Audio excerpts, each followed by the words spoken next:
Alhamdulillahirabbil alamin. Walladzi ba'atha fil ummiyina rasulan minhum yatlu 'alaihim ayatihi wa yuzakkihim wa yu'allimuhumul kitaba wal hikmah wa in kanu lafi dhalalin mubin. Nashhadu an la ilaha illallah wahdahu la syarika lah wa nashhadu anna Muhammadan abduhu wa rasuluhu la nabiyya ba'dahu. Allahumma shalli ala sayyidina Muhammad wa ala alihi wa jumudihi wa ansarihi wa man tabi'ahum bi ihsan ila yaumil qiyamah. Faqala Allah Ta'ala fi kitabil karim wa huwa asdaqul qa'ilin. Na'udzu billahi minasy syaithanir rajim min hamzihi wa nafthihi wa nafthihi. Bismillahirrahmanirrahim. Ya ayyuhalladzina amanu taqullaha haqqa tuqatih wa la tamutunna illa wa antum muslimun. Wa qala aidan qala inni dzahibun ila rabbi sayahdi. Wa qala aidan qala kam labithtum fil ardi 'adada sinin qul labithna yawman aw ba'da yawm qala fas'alil 'adil qala labithtum illa qalilan walau annakum kuntum ta'lamun afahasibtum annama khalaqnakum 'abatha wa annakum ilayna la turja'un fata'ala Allahul malikul haqq la ilaha illa huwa rabbul arsyil karim. Shadaqallahu al-azim wa shadaqa rasulun nabiyil karim walhamdulillah. Ma'asyiral muslimin, sidang salat Jumat Masjid Landmark Tower yang saya hormati, yang saya cintai, dan mudah-mudahan rahmat Allah Subhanahu wa Ta'ala. Alhamdulillah, dengan izin Allah, dengan hidayah dan dengan karunia-Nya, Allah Subhanahu wa Ta'ala memperkenalkan kita pada siang hari yang berbahagia ini untuk bisa memenuhi panggilan-Nya. Ini adalah panggilan Allah Subhanahu wa Ta'ala yang sudah diikat kepada kita saat dahulu kita berada di alam. Kita memenuhi semua panggilan Allah dari setiap panggilannya, termasuk panggilan pada siang hari ini, dengan sebuah harapan Allah menjaga ruh kita, Allah memelihara keimanan kita, sehingga hati kita nggak hampa, jiwa kita nggak kosong, nggak bingung, nggak gelisah. Yang merupakan sebuah tanda bahwa di hati kita Allah Subhanahu wa Ta'ala masih memberikan curahan cahaya kepada kita, dan Allah Subhanahu wa Ta'ala catat kita di antara hamba-hamba Allah Subhanahu wa Ta'ala yang beriman sebagai hamba-hamba yang bertakwa. Salawat dan salam semoga terlimpah curahkan pada baginda Nabi Allah Muhammad sallallahu alaihi wasallam.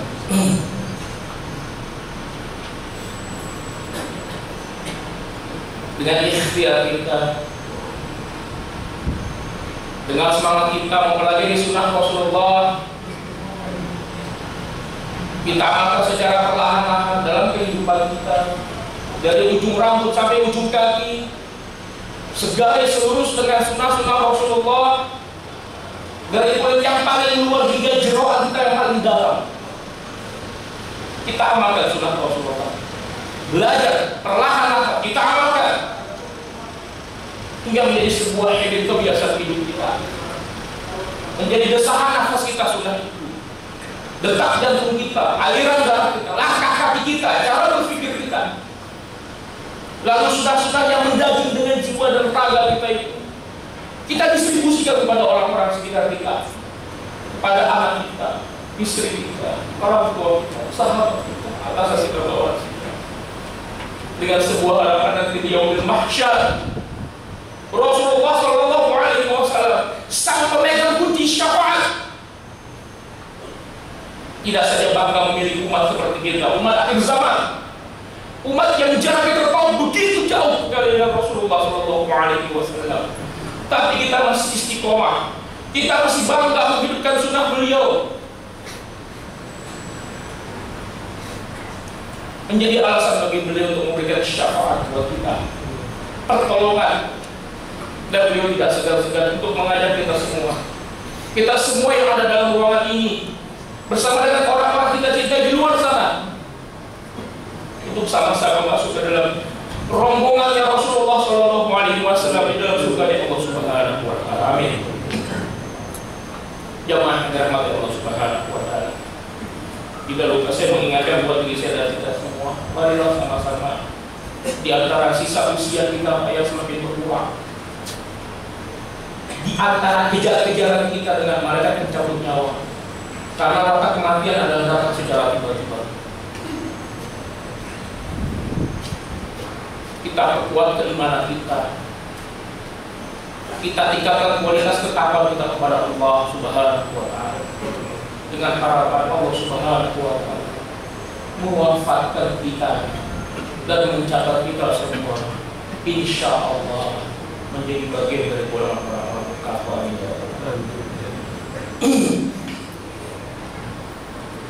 Pada suatu ketika, sahabat saya ditanya oleh seorang Jepang, ada sesuatu yang ada di benak kepala si orang Jepang ini yang ingin ditanya langsung kepada seorang muslim yang taat. Kemudian teman saya ini termasuk muslim yang taat. Orang Jepang ini bertanya, sebagai seorang muslim, jam berapa harusnya Anda bangun? Hidup di muka bumi itu memulai pada jam berapa? Kata teman saya, 1 jam sebelum datangnya subuh. 1 jam sebelum datangnya subuh. Ketika kalian bangun, apa yang kalian pikirkan dan apa yang kalian lakukan?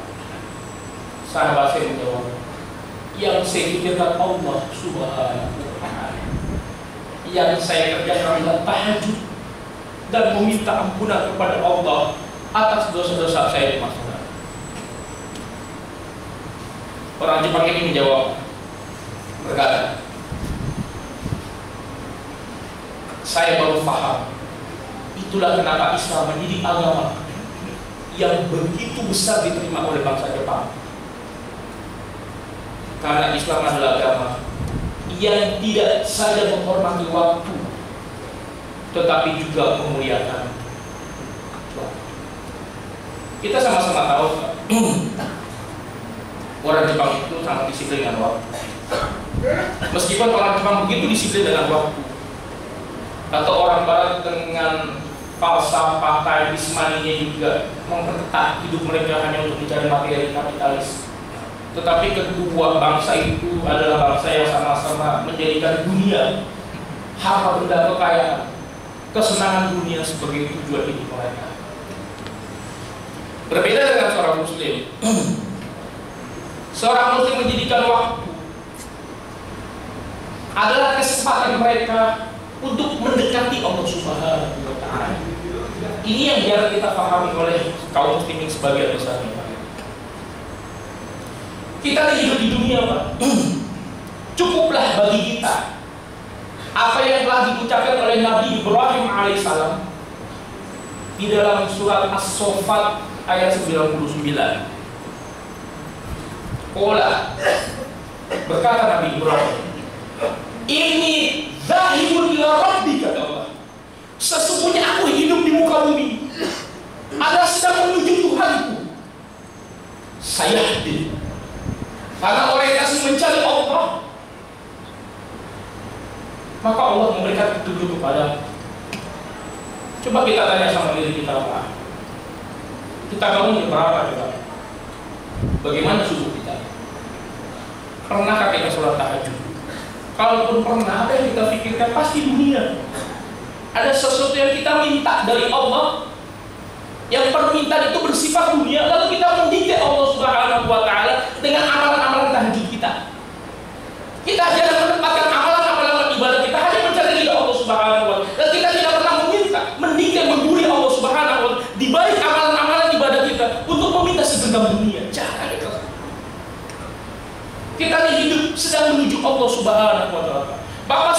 suka. Harusnya kita hidup, kita pahami sedang menuju Allah Subhanahu wa Ta'ala. Ada dua panggilan manusia dari Allah Subhanahu wa Ta'ala. Yang pertama adalah panggilan kematian, Pak. Dan watak kematian itu datang secara tiba-tiba. Wala yu'akhirullahu nafsan idza jaa ajaluha. Wallahu khabirun bima ta'malun. Dan Allah tidak akan pernah memundurkan saat kematian ketika ajal datang menimpa seseorang. Dan Allah Maha teliti, Allah Maha tahu apa yang kamu kerjakan, kata Allah Subhanahu wa Ta'ala. Allah tahu kamu sedang ngapain.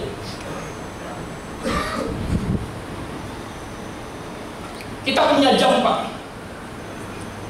Harganya berjuta-juta di jam kita. Setiap angka yang ada di jam kita, ini jadwal kita sama makhluk, Pak. Setiap hari kita melihat jam, kita nggak pernah melihat kapan jadwal kita untuk dipanggil kepada Allah. Kemudian kita prepare, menyiapkan sedikit waktu agar kita menuju Allah Subhanahu wa Ta'ala, menyiapkan suasana batin kita, suasana ruh kita saat Allah Subhanahu wa Ta'ala akan memanggil kita pada saat azan. Jam 12 teh kita istirahat. Siapa yang kita cari, Pak? Mbak Warta. Bapak ketika pergi pagi datang supaya nggak kurang, nggak terlambat. Siapa yang Bapak cari, Pak? Perusahaan di sana ada paham, ada bos kita, ada atasan kita.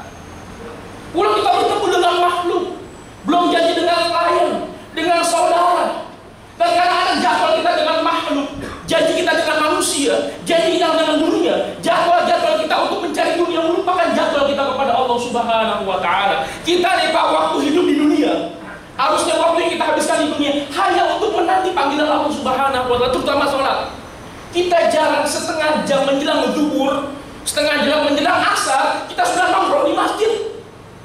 Orang kalau mau main futsal, Pak, ujuk-ujuk bangun tidur langsung main futsal, keren dia. Tapi kalau orang sudah pemanasan sebelum main futsal, setengah jam saja dia pemanasan sebelum main futsal, dia jauh lebih hebat, jauh lebih semangat. Ketika dia main, ruhnya ada, semangatnya hadir. Kita nggak rendah, Pak, ketika Allah Subhanahu wa Ta'ala kita panggil azan, kita menduakan Allah, kita mengedepankan makhluk, kita tunda amal, kita tunda panggilan Allah, seakan-akan kita bisa yakin kita bakalan hidup kemudiannya. Belum tentu. Setiap lipatan detik ada rincian takdir. Ini yang banyak manusia tidak mengetahuinya. Waktu kita harusnya, Pak, setengah jam menjelang azan nongkrong, sehingga waktu kita habis digunakan adalah untuk menanti panggilan-panggilan Allah Subhanahu wa Ta'ala. Jadi ketika Bapak sudah prepare setengah jam menjelang zuhur, Bapak selesai sholat zuhur, batinnya puas, Pak, radiyatan. Karena orang-orang yang batinnya puas adalah orang-orang yang Allah Subhanahu wa Ta'ala berikan keridhaan di dalam hatinya. Radiyatan mardiyah, orang-orang yang puas batinnya, orang-orang yang dianugerahkan kepuasan oleh Allah Subhanahu wa Ta'ala dan keridhaan, ada orang-orang yang dipanggil oleh Allah Subhanahu wa Ta'ala. Irji'i, datang ila Rabbi, kepada Tuhanmu, radiyatan mardiyah, dalam keadaan hatimu puas karena telah mematuhi menunggu panggilan Allah Subhanahu wa Ta'ala. Ketika kita selesai melaksanakan sholat zuhur, hati kita sudah terpaut dengan waktu asar, Pak. Bapak makanya harus bisa mendeklarasikan sama makhluk. Bapak harus mempertegas, saya ini hamba Allah yang kalau Allah panggil seluruh makhluk dan dunia saya tinggalin. Bapak harus bisa mempertegas itu sama istri, sama anak. Istri saya tahu, Pak, kalau dia mengajak saya jalan-jalan ke Carrefour, kemana, kayak jalan-jalan ke mall, setengah jam menjelang zuhur, 1 jam menjelang zuhur, dia nggak mau. Dia tahu dia bakalan saya tinggalin di jalan, kan. Saya tongkrong di masjid, sepak saya nungguin saya bertemu dengan Allah Subhanahu wa Ta'ala. Yang kedua adalah panggilan kematian.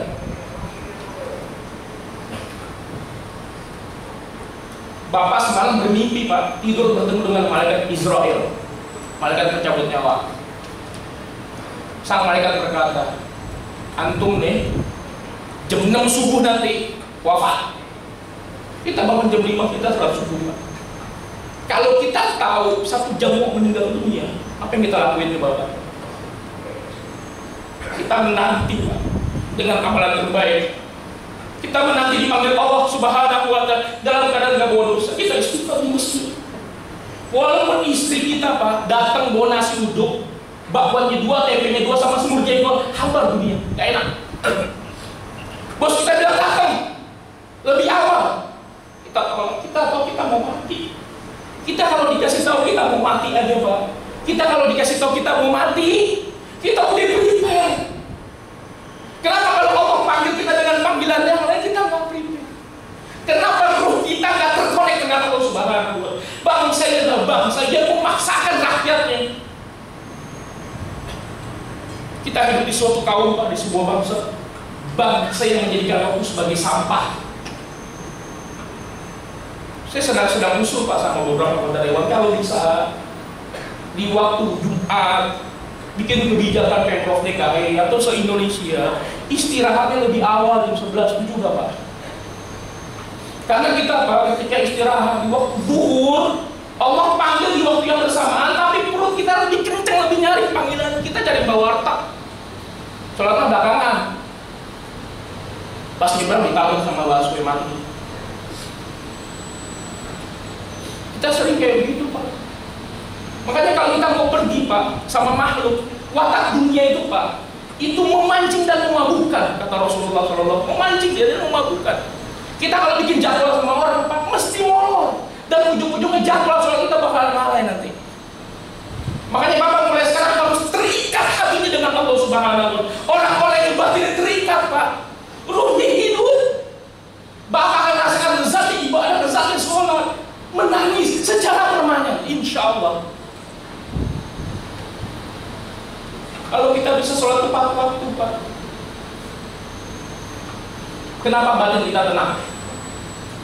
Karena yang pertama kali dihisab oleh Allah Subhanahu wa Ta'ala di yaumil mahsyar adalah sholat seseorang.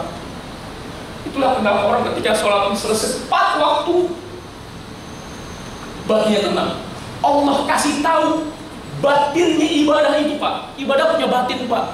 Selama ini kita kalau ibadah cuma zahirnya doang, ketentuan sholat, syarat sholat kita penuhi, tapi kita nggak nangis, hati kita nggak merinding, nggak bergetar, jiwa kita nggak tenang. Selesai sholat, batin masih linglung. Kenapa? Karena Allah Subhanahu wa Ta'ala nggak mau dengan cara sholat seperti itu.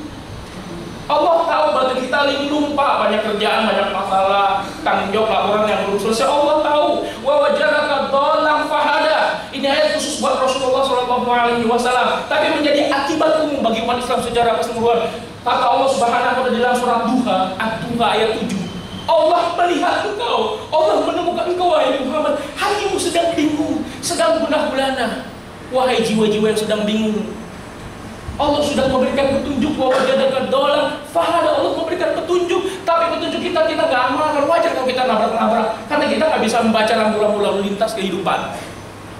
Kalau Bapak masih selama ini cara hidupnya menduakan Allah ketika Allah panggil kita sholat, mengedepankan makhluk, anak istri makhluk, Pak. Ya ayyuhalladzina amanu, termasuk dunia, la tulhikum amwalukum an dzikrillah. Janganlah kamu jadikan duniamu tuh, harta bendamu dan anakmu membuat kau lalai kepada Allah Subhanahu wa Ta'ala. Emang fitrah, Pak.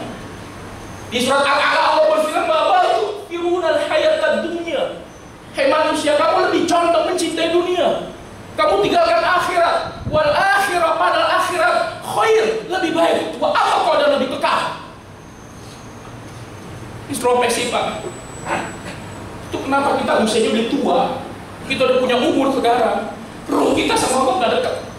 Kita nggak gampang menangis, kita nggak makan. Karena kita sering menduakan Allah Subhanahu wa Ta'ala atas makhluk. Apa sih yang mau dicari, Pak? Apa sih yang mau dicari? Bapak mau tahu batinnya dunia, Pak? Allah berfirman, innamal hayatad dunya la'ibun wa lahun. Dunia itu tipuan dan kesenangan-kesenangan yang menipu. Kalau Allah Subhanahu wa Ta'ala ingin membuka tabir dunia, Pak, Bapak kan hirsun nih, batinnya hirsun, sangat sama dunia, ambisi sama dunia, cari lagi yang lain, gede lagi gajinya. Nanti sama Allah buka pintu dunia, Pak. Pintu kesuksesan dibuka sama Allah Subhanahu. Bapak jadi orang hebat, punya perusahaan, punya toko sembako, pintunya aja 20 meter. Dia itu, Pak, 20 meter pintunya, Pak, sembako. Karena 20. Emang nggak pusing, Pak? Pusing, Pak.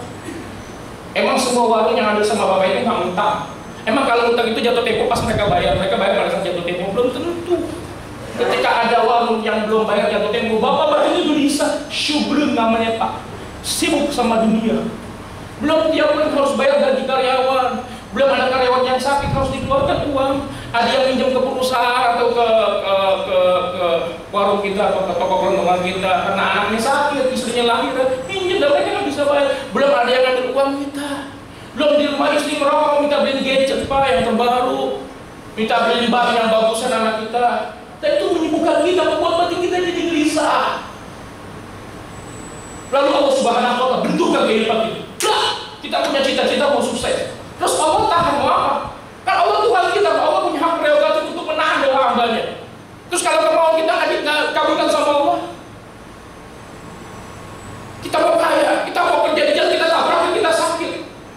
Terus mau nyalain Allah, Allah itu punya nama Al-Mani yang maha menahan kemauan hambanya. Mau apa dulu? Terus kalau Allah tahan, mau marah, silakan. Allah tuh nggak kita apa. Jatuh kita Pak usahanya Pak, berat. Bisnis macet, uang macet. Kita ditinggalin sama teman-teman kita Pak. Istri kita cerai. Kita diasingkan sama keluarga, kita sendirian. Baru Allah buka tabir dunia. Dunia itu Pak, lebih hina daripada bangkai seekor anak domba. Gak enak. Saya pernah dimakan hamba. Atau dia itu lebih ringan daripada sayap seekor nyamuk. Bapak begitu mudah mendapat, menggenggam, tapi sekejap saja hilang dari tangan Bapak. Baru Allah bukan hidayah sama Bapak. Gak enak ini. Dan itu yang dirasakan sama Reza Noah. Kenapa Anda keluar dari Noah? Gelisah batin saya. Susah cari Allah, ditinggalin sama dia. Itu kalau Allah sayang, ya kan? Kalau Allah nggak sayang sama kita Pak. Allah bukain dunia, syahwat kita mendikte Allah. Ya Allah saya mau begini, mau begitu. Dikasih sama Allah. Sehingga Allah turunkan ujian lebih berat dari kadar keimanan kita. Maka kita harus banyak belajar sama Qarun Pak. Bapak harus beli buku. Di balik musibah Qarun ada ibrah dan hikmah. Qarun adalah orang yang soleh awalnya Pak, tapi dia meminta sesuatu yang melebihi kadar keimanannya. Maka ketika kita mencari dunia, carilah dunia, jangan jauh-jauh dari 3 hal ini Pak.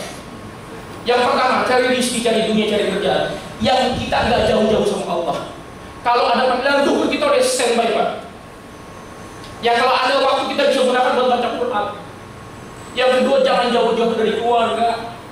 Karena anak dan istri keluarga menjadi tanggung jawab ayah atau suami. Yang kedua, jangan jauh-jauh dari orang beriman. Enak Pak kalau di kerjaan itu ada pengajian, enak. Allah kasih tanda sama Bapak, itu namanya yusur kemudahan. Lu jangan kemana-mana, lu kerja di sini aja. Jadi kalau kita bisa mendapatkan 3 hal itu tanda, isyarat namanya Pak, bahasa tanda. Allah banyak menurunkan bahasa tanda dalam kehidupan yang hanya bisa dibaca oleh orang-orang yang jernih, bersih. Lu jangan kemana-mana, enak kan bisa di pengajian. Bahkan guru saya ngajar di Ustaz Lukman Soleh Magi, kajian Tazkiyatun Nafs itu guru saya. Itu dunia Pak, itu yang Bapak mau cari coba. Setiap waktu Pak, rincian setiap bentangan waktu itu ada rincian takdir. Enggak semuanya selalu enak. Kalau Allah kasih musibah sama kita mau apa coba? Maka sebagai seorang mukmin, musibah pun tidak akan berubah kedudukan dan makom keimanan kepada Allah Subhanahu wa Ta'ala. Tidak berubah. Dia tambah sayang, dia tambah cinta. Kedudukan orang beriman Pak, makom jiwa seorang beriman ketika mendapatkan musibah dari Allah Subhanahu wa Ta'ala adalah ridha. Dia ridha. Dia sejuk batin, dia terima bahwa Allah Subhanahu wa Ta'ala ketika menurunkan yang gak enak-enak dalam kehidupan kita, Allah punya Ar-Rahman dan Ar-Rahim. Jadi kalau kita minta sembuh Pak sakit, Allah nggak mau kabulin. Bukan berarti Allah marah sama kita, enggak. Allah ingin kasih kebaikan yang lain. Di balik penahanan Allah, Allah memberikan keberkahan yang lain. Ada beberapa dosa yang nggak bisa dijangkau oleh istighfar Pak. Bapak harus sakit, itu pilihan Allah. Terima itu, terima. Jangan marah, jangan kutuk.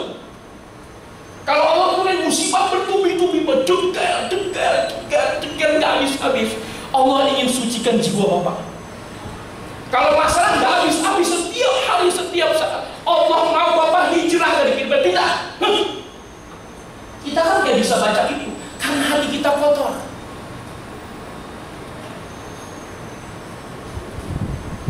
Saya datang ke rumah Bapak. Saya buat teman jelek Pak.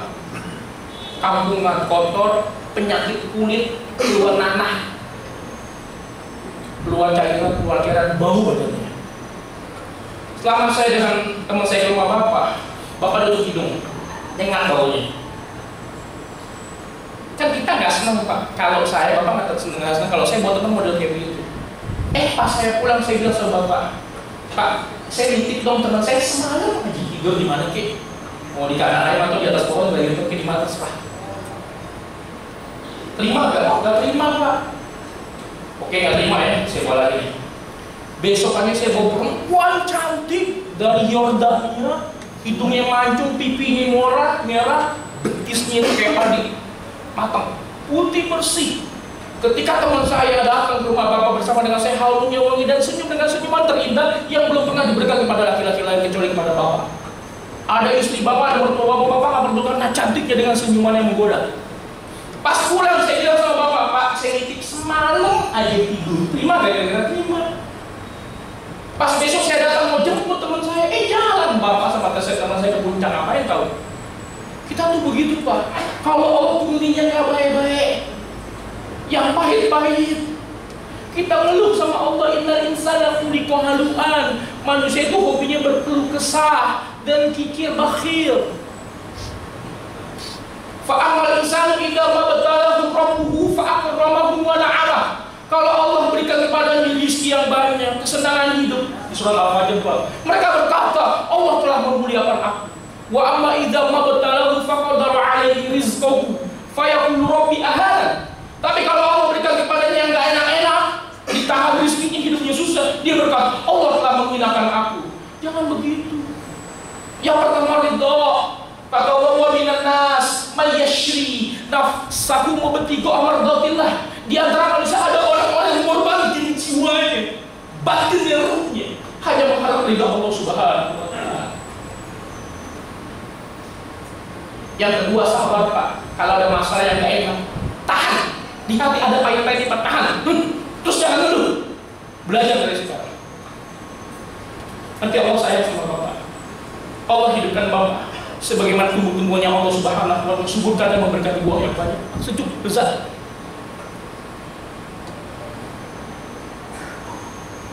Yang berikutnya Pak,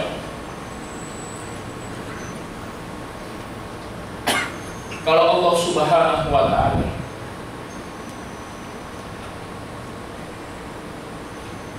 ingin menghidupkan hati seorang hamba,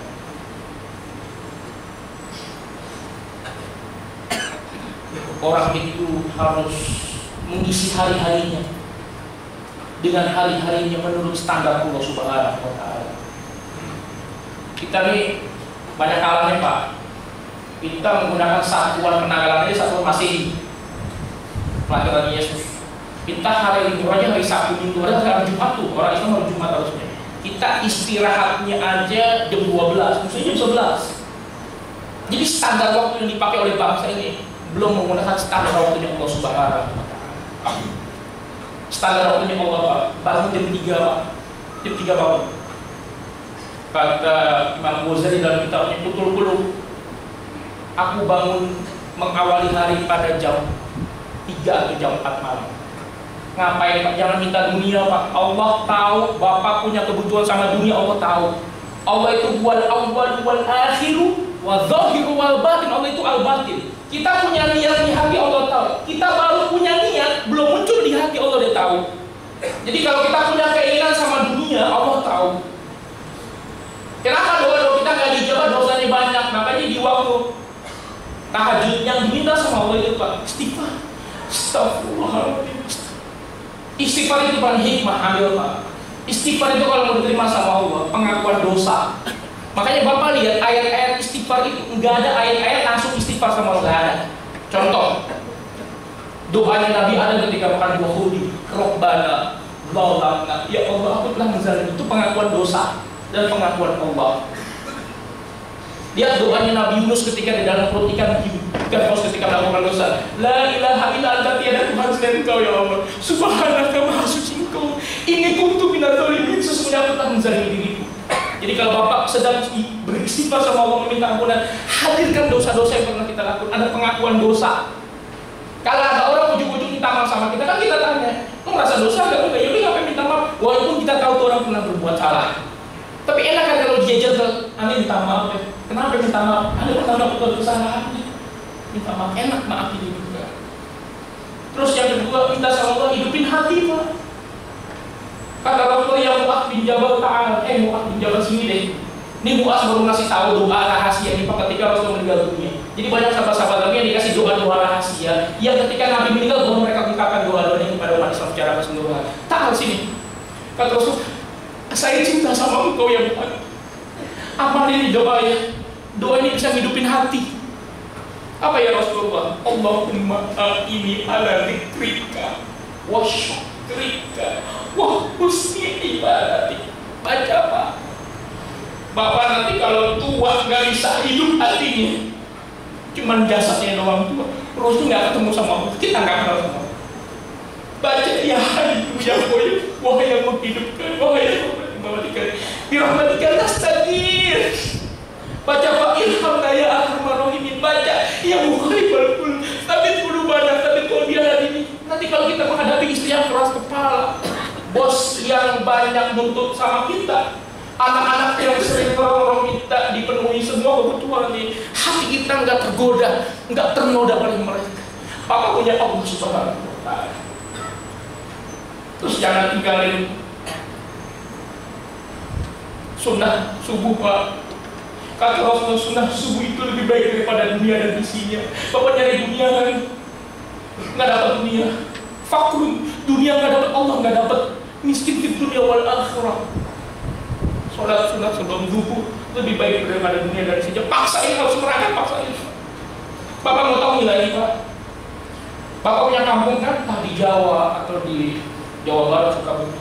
Semua pohon yang ada di kampung Bapak tebang-tebangin Pak. Tak sampai gundul di kampung. Ada pohon di hutan tebang-tebangin Bapak, itu Bapak jual, dapat duit kan? Di kampung kita ada sungai Pak, ada danau, ada empang. Bapak beli galon sebanyak-banyak itu, air yang ada di empang Bapak, di kampung Bapak, pindahin ke galon. Biar orang tuh nggak punya air, kita pindahin, jual sama manusia. Dapat duit gak Pak? Kurang juga Pak. Baik. Bapak ntar pulang dari sini, ketemu manusia ikut-ikutin Pak. Ketemu mertua ikat, ketemu tetangga ikat. Ini teman-teman Bapak yang dari sini ikut-ikutin semua. Jualin ke Taiwan, ke Hong Kong, Singapura, sudah TKW paksain. Banyak habisnya Pak, banyak. Seluruh benda-benda yang saya sebutkan tadi, kalau mau dirupiahkan, nggak akan pernah bisa sebanding dengan kebesaran anugerah Allah kepada orang yang telah sunat subuh. Apalagi sholat subuh. Nanti selesai sholat subuh Pak, yang kemana-mana Pak, tunggu bentar lagi, zikir sampai datang waktu syuruk. Kalau Rasulullah barang siapa melaksanakan sholat sunnah syuruk setelah subuh dan dia berzikir, maka baginya pahala haji dan umroh secara sempurna dan sempurna. Kalau Bapak bisa lakukan itu tiap hari Pak, berapa rupiah yang kita butuhkan kalau setiap hari kita umroh? Cukup dengan sholat syuruk sambil semangat tetap ngumpulin buat umroh, karena suasana kebatinannya beda kalau kita langsung ke tanah suci. Gitu aja dikit standar. Jangan lupa waktu duha. Sahabat-sahabat Nabi itu jam 10 siang itu tidur siang. Minta diusulin sama perusahaan Pak, jam 10 siang tidur siang. Bisa kan? Itu sunnah loh, itu ketetapan Allah Subhanahu wa Ta'ala kepada Rasulullah Shallallahu Alaihi Wasallam. Rumah sakit di Jerman itu Pak mewajibkan kepada perawat ketika mereka istirahat di siang hari, mereka bukan cuma istirahat tapi mereka harus tidur siang supaya fresh. Kita kan enggak. Kita kan selama ini diperlakukan kayak alat, bukan jadi aset sama perusahaan, apa jadi alat aja udah diperlakukan. Kalau sakit, kalau nggak dipakai lagi tendang, cari yang lain yang lebih mudah, lebih segar, gajinya lebih murah. Itu yang kita carikan di dunia. Mulai sekarang Pak, yuk kita ajak nih jasad kita. Ini jasad kita terbuat dari bahan-bahan dari dunia. Jangan sampai jahat yang bersifat indrawi ini, yang bersifat materi dari tanah, tulang. Itu mencikam batin kita sehingga kita lupa sama Allah. Ya kan? Kenapa Allah ciptain tua? Kenapa Allah ciptain bungkuk? Kenapa muka kita pecah-pecah keriput ketika tua? Allah ngasih isyarat, kasih tanda. Badanmu harus kembali ke tanah. Ruh kamu harus kembali ke sisi Allah Subhanahu wa Ta'ala. Semoga kalau kita batinnya puas pada mendahulukan Allah atas makhluk, kita masuk kategori ya ayyatuhan nafsul mutmainnah. Wahai jiwa yang tenang, jiwa yang puas batinnya, yang tidak mendahulukan makhluk, termasuk di istri dan anak kita. RJI, sini datang illa Rabbi, kepada Tuhan. radiyatan mardiyah, kata Allah, dalam keadaan hatimu puas, saat bergizi. Bukan ukuran uang banyak, tapi ketika kita memenuhi panggilan Allah, radiyatan mardiyah, dan Allah meridhoi batin. Fadkhuli fi ibadi, masuklah kamu dalam kelompok hamba-hambaku yang soleh. Istempel jidat semula beletak jadi hamba yang soleh. Wadkhuli jannati, dan kamu berhak masuk ke dalam surga Allah Subhanahu wa ta'ala. Mudah-mudahan dunia yang menghijau, dunia yang memabukkan, yang menyilaukan ini Pak, tidak membuat hati kita jadi hitam. Fa innaha la ta'mal absar, kata Allah, walakin ta'mal qulubul lati fi sudur. Bukanlah kebutaan itu ketika engkau nggak bisa lihat dunia, bukan. Tapi buta itu ketika hatimu tidak bisa melihat kebenaran, tidak bisa melihat Allah Subhanahu wa ta'ala. Wallahu a'lam bishawab. Barakallahu li wa lakum fil Qur'anil Karim wa nafa'ani bima wa dzikril hakim. Qul qawli hadza fastaghfiruhu innahu huwal ghafurur rahim.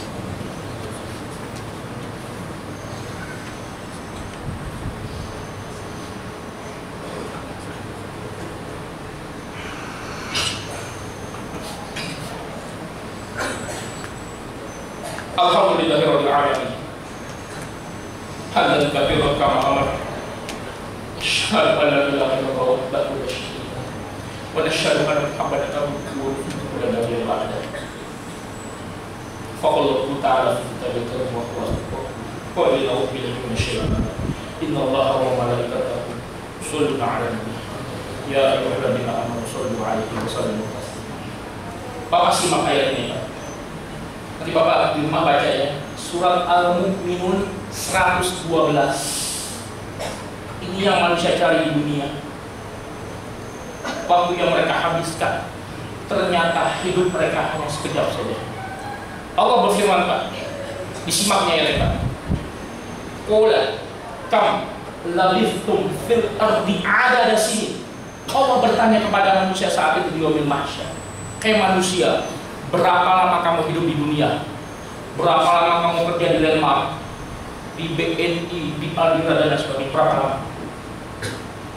Mereka berkata, manusia berkata, kita ngomong Pak, termasuk kaum Nabi Nuh yang usianya sampai ribuan tahun menjawab, labithna yauman, ya Allah, kami hidup di dunia cuma sehari doang. Sehari Pak.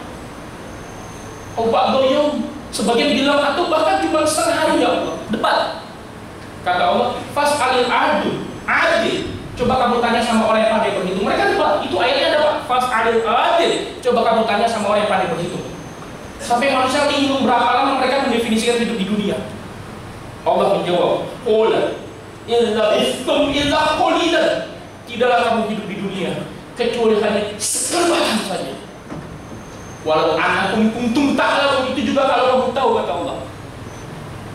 Apa sih betul annama khalaqnakum abatha wa annakum ilaina la turja'un. Hai manusia, apakah kamu menyangka ya kamu hidup di dunia itu selamanya dan gak akan dikembalikan di sisi Allah? Apakah kamu menyangka bahwa kamu tuh hidup cuma bermain-main saja? Enggak. Fata'alallahul malikul haq. Allah bakalan manggil kamu nanti. Waktu Rabbul Arsy, dan Allah Tuhan yang menguasai arsy yang mulia. An-Nazi'at ayat terakhir Pak. Ka'annahum yawma yarawnaha lam yalbathu illa asyiyatan aw duhaha. Ketika manusia ditampakkan kepada mereka dahsyatnya hari berbangkit. Ketika Allah melihat kita dahsyatnya hari berbangkit, manusia berkata, ya Allah, tidaklah kami hidup di dunia, tidaklah kami selama ini kerja di Denmark, ngumpulin duit buat beli punya rumah dan tanah di Bogor atau di Tiga Raksa, kecuali kami hidup cuma setengah hari di waktu duha, atau kami hidup setengah hari cuma di waktu sore saja, ya Allah. Kenapa mereka berkata seperti itu, Pak? Karena mereka tidak ketemu dengan Allah di dunia, dan mereka tidak menjadikan waktu mereka untuk mencari Allah Subhanahu wa ta'ala. Kita adalah sani hamba yang lagi nyari Tuhan. Allah kasih istri, jangan lalai sama istri lu. Allah kasih kita rezeki, jangan lalai sama rezeki. Allah Subhanahu wa ta'ala kasih nikmat dunia biar kita semakin sama Allah Subhanahu wa ta'ala. Marilah sama-sama kita berdoa kepada Allah agar Allah Subhanahu wa ta'ala menghidupkan hati kita, agar Allah Subhanahu wa ta'ala melembutkan hati kita, menjernihkan hati kita, sehingga Allah memberikan ilmu dan hidayah tidak terhalang oleh dosa. Mari kita bermunajat kepada Allah agar Allah kiranya mau memperkenankan untuk menghapus dosa dan kesalahan kita. Astagfirullahaladzim. Astagfirullahaladzim. Astagfirullahaladzim. Alladzi la ilaha illa huwal hayyul qayyum wa natubu ilaih. La ilaha illallah wahdahu la syarika lah, lahul mulk wa lahul hamdu yuhyi wa yumiitu wa huwa ala kulli syai'in qadir bi rahmatika ya arhamar rahimin. Allahumma ighfir lil mu'minina wal mu'minat wal muslimina wal muslimat al ahya'i minhum wal amwat innaka sami'un qaribun mujibud da'wat ya qadil hajat. Rabbana amanna bima anzalta faktubna ma'asy syahidin. Rabbana afriq alaina sabran wa thabbit aqdamana fansurna 'alal qaumil kafirin. Ya muqallibal qulub, wahai Tuhan yang membolak-balikan hati, tsabbit qulubana 'ala dinik, kokohkanlah hatiku untuk terus istiqomah dalam agama-Mu. Tsabbit qulubana 'ala mahabbati, kokohkanlah hatiku untuk terus mencintai-Mu ya Allah. Tsabbit qulubana 'ala ta'ati, kokohkanlah hatiku untuk terus taat kepada-Mu. Tsabbit qalbi ala da'wati fi sabilik. Ya Hayyu ya Qayyum bi rahmatika nastaghith bi rahmatika ya arhamar rahimin. Rabbi zidna ilman warzuqna fahman. Ya Hayyu ya Qayyum bi rahmatika nastaghith. La ilaha illa anta subhanaka inni kuntu minadh dhalimin. La ilaha illa anta subhanaka inni kuntu minadh dhalimin. Allahumma inna nas'aluka ridhaka wal jannah ya Allah, wa na'udzubika min sakhatika wan nar. Radina billahi rabba wa bil islam madinah wa bi muhammadin nabiyyan wa rasulah. Rabbi fir lana wa li walidayna warhamhuma kama rabbayana shighara. Rabbana hab lana min azwajina wa dhurriyyatina qurrata a'yun waj'alna lil muttaqina imama. Rabbana zalamna anfusana wa illam taghfir lana wa tarhamna lanakunanna minal khasirin. Rabbana atina fid dunya hasanah fil akhirati hasanah wa qina adzaban nar. Subhana rabbika rabbil izzati 'amma yasifun wa salamun 'alal mursalin walhamdulillah. Innallaha ya'muru bil 'adli wal ihsani wa ita'i dzil qurba wa yanha 'anil fahsya'i wal munkari wal baghi ya'idhukum la'allakum tadhakkarun.